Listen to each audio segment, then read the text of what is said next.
Hello everyone, this is your host Carrie Logan at Master the Upper Rooms, and today's topic is going to be, do we live in a set world? This is what I want to discuss today. To answer the question, do we live in a set world, I would have to say yes and no. It all depends upon one's perspective. Therefore, I will unpack this concept and idea today. Do we live in a set world? First off, we all live in the same universe. Every phenomenon we observe, and that's the key word, observe, will eventually fit into a single coherent and integrated representation of the universe we conceptualize. And I need to stress that phrase, we conceptualize. The universe is vast. It is all one world. And we all live together on this one planet we call Earth home. This factor will influence our reality and concept of the world based on where we were born. For example, if you were born in Mexico, your family, culture, religion, society, political views, education, sexuality, and gender roles will influence and impact one's life choices. Remember, we all have free will. And every day, we make choices. Therefore, someone born in Thailand, for example, will have a different perspective, structure, and beliefs than someone born and raised in Mexico. Yet, as both individuals start to step out of their comfort zone bubble and explore this vast world, someone in Thailand and Mexico might cross paths. They can broaden their worldview perspective, allowing them to think for themselves. It's no longer what everyone within their bubble perceived, but a new opportunity to discover who and what you truly want in life and who you are. So let me give you an example. I believe everyone will get it. And I'm embarrassed to give this example, but we all can relate. When I was in my 20s, I talked on the phone with a sales representative in Hawaii. I had never been to Hawaii. Therefore, I had no idea or concept of this man's life. I was completely wrong. I thought he went surfing daily, had long hair and tan skin, wore flip-flops and a tank top and shorts, and was a laid-back surfer. Are you laughing? You should be. I felt stupid when I finally met him at this yearly sales meeting. I judged and labeled him, which was wrong. I quickly learned that he had never surfed in his life. He had short hair and pale skin and was dressed like a salesman. Since I was born in California, people have labeled and created stereotypes of Californians. For example, they're hippies, crystal lovers, snobs, extremely wealthy, into new age stuff. They're strange, and the list goes on. Some of that is true, and some parts are false. Therefore, those labels and stereotypes spread from one person to another person. Eventually, enough people can and do create a structure that can lump everyone from California into one cookie-cutter box. This has happened to people living in New York, New Jersey, and in European countries. So, when I say we live in a set world, I'm referring to the structure you were born into that impacts our lives. The good news is some structures last a long time, like decades and decades. Those structures are designed to keep society safe and to reduce crime, while other structures collapse because the collective consciousness of society changes, evolves, expands, and grows. That is the difference between 3D human consciousness and 4D into 5D. Some structures set in place are no longer serving the people, and positive solutions must be discovered to help the species thrive. So let me give everyone a perfect example of what I mean. First, a thought enters a person's consciousness. Let's say you lived in a town with no roads or streets. Your form of transportation was a horse. Eventually, enough people riding horses would create a trail. Then someone thought about connecting one town to another. That trail grew into a road.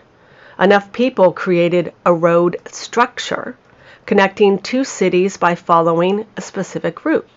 As the population grew, laws and rules were established, another form of structure born from the collective consciousness. Over time, a brilliant idea formed in someone's consciousness to create a faster and more effective form of transportation, such as building a wagon pulled by a horse, then trains, automobiles, trucks, etc. So as you can see, the horse, being the sole means of transportation, eventually collapsed, and a new structural form of transportation was born. I know I'm being nerdy and technical, yet I want everyone to grasp this concept and idea of how structures are born and eventually die. So here's a brief list of structures that impact everyone today. Family. There's family values, traditions, and expectations. There's religion. Are you for it, against it, on the fence, rebel against it, shove it down your throat, stand on your soapbox? There's faith and spirituality. Some are for it, against it, on the fence. Some are a guru, and then there's cult leaders. Culture. There's values, roles, expectations. There can be gangs, no gangs. Education. Traditions, values, expectations, requirements, rules. Sexuality. Accepted, not accepted. Expectations, values, taboo. There's gender roles. There's career, there's salary. And I'll say this, I'm a woman, and yes, men still get paid more than a woman does. There's government. Some people think it's broken, corrupt, it's collapsing, it needs improvement. There's politics. Don't get me started. Relationships. Superficial, deep, too scary, challenging. There's marriage. Are you committed? Is it open? Do you cheat? Do you lie? Is it for survival or convenience? Color of your skin. Are you accepted, denied, illegal alien, hate crimes, racism? And mental health. Are you for it, against it? You're crazy if you go to therapy. Are you confused? So as you can see, these are just some examples. So let's take mental health as an example here. When I was born, going to therapy was only for crazy people. Yet mental health professionals knew people needed help, but grew up in a generation where people did not talk about their feelings. Talking about your feelings was a sign of weakness. People were taught to stuff them down. Therefore, a structure was created by society, various cultures, religions, and communities to avoid attending any form of outside treatment. That is why the word was not used so often, mental health. People would label someone as being mental, which was an insult. If the person was mentally defective, it would just imply that you're mentally defective, you're broken. So the word treatment centers became more acceptable, as if it implied there was a cure. This other example will lead me to another example. When my husband was growing up, the biggest insult another young man could call another young man was, and I'm going to swear here, an effing faggot. I'm sure you know what that word means. Being gay was taboo. I have a story about that, and I am blessed that society has gone from 3D rigid perspective structure to a 4D state of human consciousness. When I was a freshman in high school during the 80s, AIDS was frightening. The AIDS epidemic ravaged San Francisco, and I lived only 30 minutes away.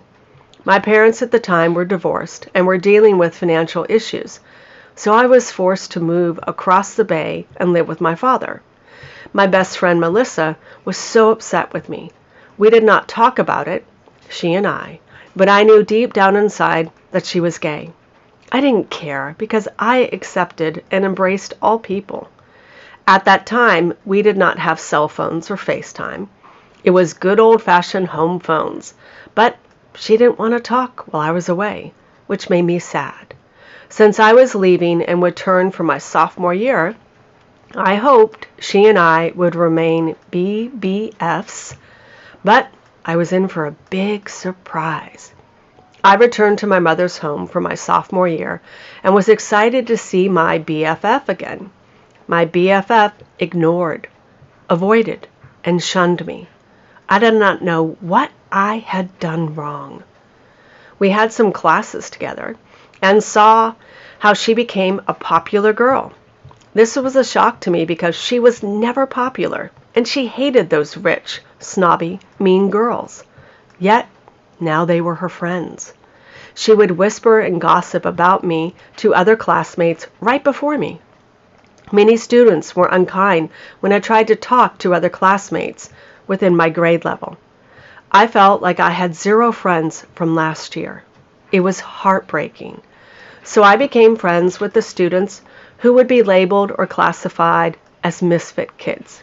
I became friends with the unpopular kids because I refused to conform like her and pretend to be someone I was not.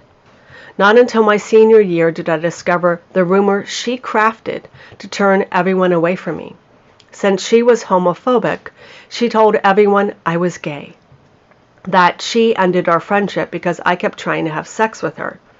A friend who worked at the high school radio station told me that over the weekend she was caught at a party, trigger warning here, going down on a girl in a bedroom. She did not care if I was straight or gay, but she did not like the rumor Melissa crafted about me. As you can tell, I am giving away my age, but times have changed. As a society, we created movies that shifted people's perspective from 3D to 4D. As a whole, we were able to tear apart that rigid black and white structure to fear gay people. Movies like Philadelphia with Tom Hanks and Denzel Washington woke people up. It raised people's consciousness to have a more compassionate acceptance, understanding, courage, optimism, forgiveness, and love. All those emotional thought patterns exist within 4D human consciousness. Is a societal collapse coming? When the Dallas Buyer Clubs starring Matthew McConaughey came out, it was shocking. He won Best Actor for the movie. He transformed his body for the leading role because the message needed to be heard worldwide. That movie dramatically altered people's perspectives on the lives of people who were gay and how it felt to be diagnosed with AIDS. I am so thankful that AIDS is under control because several of my friends are gay. My current BFF is gay, and I love and adore her. She has a heart of gold, and I believe they are the kindest, most thoughtful, and compassionate people. Plus, my son is gay. Therefore, I am grateful that the rigid structure around gay sexuality are still collapsing in various countries and states. I hope that one day everyone will be accepted, regardless of race, skin color, religion, or sexuality, and we all have equality. I am seeing old structures crumbling and collapsing within the United States. For some people, this is exciting, liberating, and positive. For others, it is scary, and they are clinging onto the last threads to keep societal fearful and controlled. We are witnessing this fact right now with politics. My son told me that the people in Canada are laughing at us Americans and our upcoming presidential election. I don't blame them. The Canadian comments that it's a circus show on TV and social media, and it is. What concerns me the most is this truth. Every brilliant idea is born from someone who exists in 4D human consciousness, and someone who comes from 3D mentality will corrupt or ruin that gift to humanity. Let me give you some examples of what I mean. The cost of housing, childcare, internet, dating apps, social media, clickbait, fast food, telemarketing scammers. I grew up in a generation where I could afford childcare. Now it would be impossible. The price of fast food equals the cost of sitting in a restaurant. More and more people are becoming homeless. Dating apps were great, but now it's all based on physical appearance, which creates anxiety, insecurities, and despair. This leaves people trapped and stuck in 3D consciousness. This can explain why we have a mental health epidemic. Children and teens glued to their phones and tablets are struggling. Major depression rate among teen girls from 2004 to 2020 went up 145% and 161% for boys. Mental illness among college students from 2008 to 2018 increased anxiety by 134%, depression by 106%, ADHD by 72%, bipolar by 57%, anorexia by 100%, substance abuse or addictions by 33%, and schizophrenia by 67%. Shocking, right? This information comes from Good Inside and the Anxious Generation book. Can you see my concerns for humanity? Another issue couples are facing is gender roles. Several generations ago, a man was the breadwinner and the wife stayed home and cared for the children. After talking to a Save Your Marriage coach, she discovered that many couples, especially women, struggle. That is why the divorce rate keeps climbing. In this generation, both couples must work. The problem is that many men grew up in a society, culture, or background where a woman must still clean the house, cook dinner, do laundry, and care for the children when she comes home from her full-time job. This is unfair. Women are getting burnt out. Some women can find their voice and negotiate. Other women cannot. And at times, some men can get verbally abusive and cannot comprehend why their wives are so irritable. Can you see the dilemma and why that old structure must collapse? The new one can be built that supports the whole family instead of one-sided. That is why open-hearted 4D communication is essential. A person stuck in 3D consciousness will come from a black and white perspective. It is challenging to find solutions when another person is not willing to let go of those rigid beliefs, ideas, and thought patterns. What are the chances of society collapsing? The structure is constantly changing and evolving as we change and evolve as a species. Some people can feel or sense this shift energetically, while others cannot. A few minutes ago, I pointed out this fact to my husband, the full moon. He worked in a nursing home and said the nurses would complain about the residents every full moon. ER rooms, the police, and first responders all notice the shift in people's impact by the full moon. We are all connected. What are the chances of society collapsing? According to the study model, maintaining current population growth rate and the deforestation, the forests out there, would mean less than 10% chance of avoiding an irreversible collapse of our civilization within just a few decades. Structures that no longer serve humanity will collapse, creating new ones. I hope and desire that these new structures will come from 4D consciousness instead of 5D. So what can you do to keep your sanity? As scientifically proven, our thoughts hold a vibrational tone or frequency. Therefore, whatever vibrational set point one holds can alter everything one encounters. The dense levels of human consciousness do not serve us. So the challenges we face and what we believe from a 3D perspective are outdated. When we see these structures collapsing, one must rise above the fear, dread, despair, anxiety, and grief. Focus on what you do want instead of what you do not want. This concept is challenging for some people to comprehend, but we are energetic beings.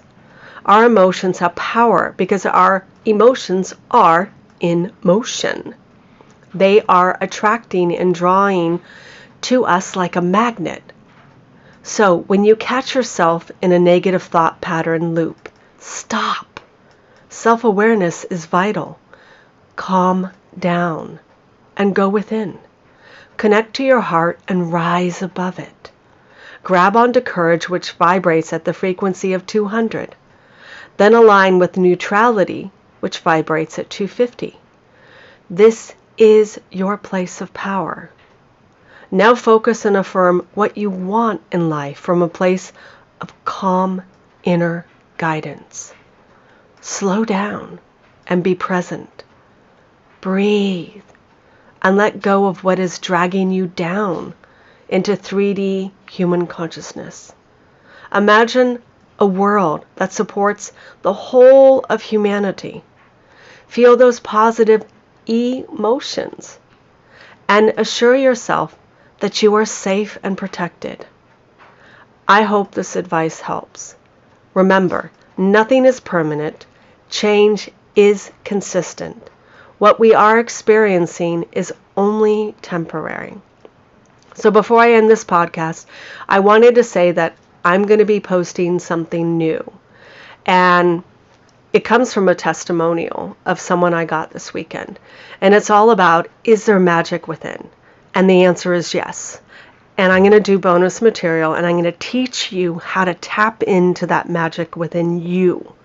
Because it does exist between the energetic frequency range of 500 to 1,000. And I'm going to tell you what I did for this woman and how I transformed her whole life. Okay? So everyone have a great day. And love and light, Carrie Logan. Bye.